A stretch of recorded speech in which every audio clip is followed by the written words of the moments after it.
Exercise 3.2 के आगे के सवालात को सॉल्व करते हैं। सवाल है find the value of y in the following. इन तीनों सवालात में हमने y की वैल्यू को डिफाइन करना है, मालूम करना है। ठीक है, तो सबसे पहले हम क्वेश्चन नंबर 17 को सॉल्व करते हैं। क्वेश्चन नंबर 17 है log √5 25 is equal to y।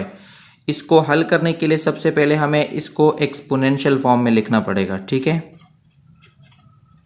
तो इसको अगर हम एक्सपोनेंशियल फॉर्म में लिखेंगे तो ये हमारे पास कुछ इस तरह हो जाएगा कि ये हमारे पास जो log की बेस है वो है √5। ठीक है, ये हमारे पास इसकी पावर होगी y इज इक्वल टू, और ये हमारे पास हो जाएगा बराबर है 25 के। तो ये हमने कामयाबी से इसको चेंज कर लिया है एक्सपोनेंशियल फॉर्म में। ठीक है, अब हमने क्या करना है, अब हमने यहाँ पर जो रूट का निशान है इसको ख़त्म करना है। अगर हम रूट के निशान को ख़त्म करेंगे तो 5 के ऊपर आपको पता है रूट का निशान बराबर होता है 1/2 के। ठीक है, तो ये 1/2 के बराबर होगा और y के साथ ये क्या हो जाएगा, मल्टीप्लाई हो जाएगा। ठीक है, इज इक्वल टू 25 के लिए हम क्या करेंगे, 5 को 2 टाइम्स मल्टीप्लाई करते हैं तो 25 होता है, यानी 5 5 ज़ा 25 होगा हमारे पास। ठीक है, अब यहाँ पर आप देखें 1/2 y के साथ मल्टीप्लाई हो रहा है तो ये हमारे पास हो जाएगा 5 1 y ज़ा y होता है। ठीक है, तो y/2 हो जाएगा। इस तरफ हमारे पास पावर हो जाएगी 5 की y/2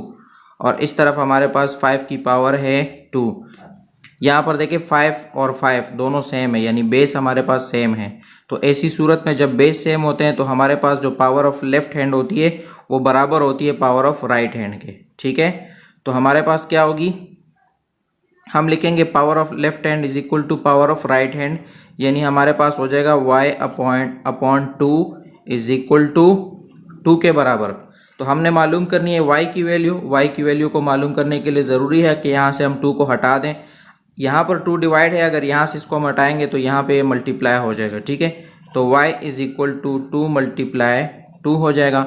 y is equal to 2 × 2 यानी y इज इक्वल टू 4। तो हमने कामयाबी से y की वैल्यू मालूम कर ली है जो बराबर है 4 के। ठीक है, क्वेश्चन नंबर 18 को सॉल्व करते हैं। सबसे पहले हम क्या करेंगे, इसको एक्सपोनेंशियल फॉर्म में लिखेंगे। एक्सपोनेंशियल फॉर्म में ये हमारे पास हो जाएगा log की जो बेस है 10, ये हमारे पास इस तरह आएगी। इसकी जो पावर होगी वो बराबर होगी y की। ठीक है, और 100 इज इक्वल टू 100। हमने कामयाबी से इसको एक्सपोनेंशियल फॉर्म में लिख लिया है।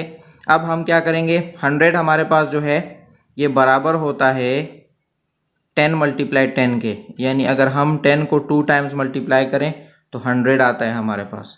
अब यहाँ पर देखें बेस हमारे पास सेम है। ठीक है, जब बेस सेम होती है तो फिर पावर ऑफ लेफ्ट हैंड बराबर होती है पावर ऑफ राइट हैंड के। ठीक है, तो y इज इक्वल टू 2 हो जाएगा।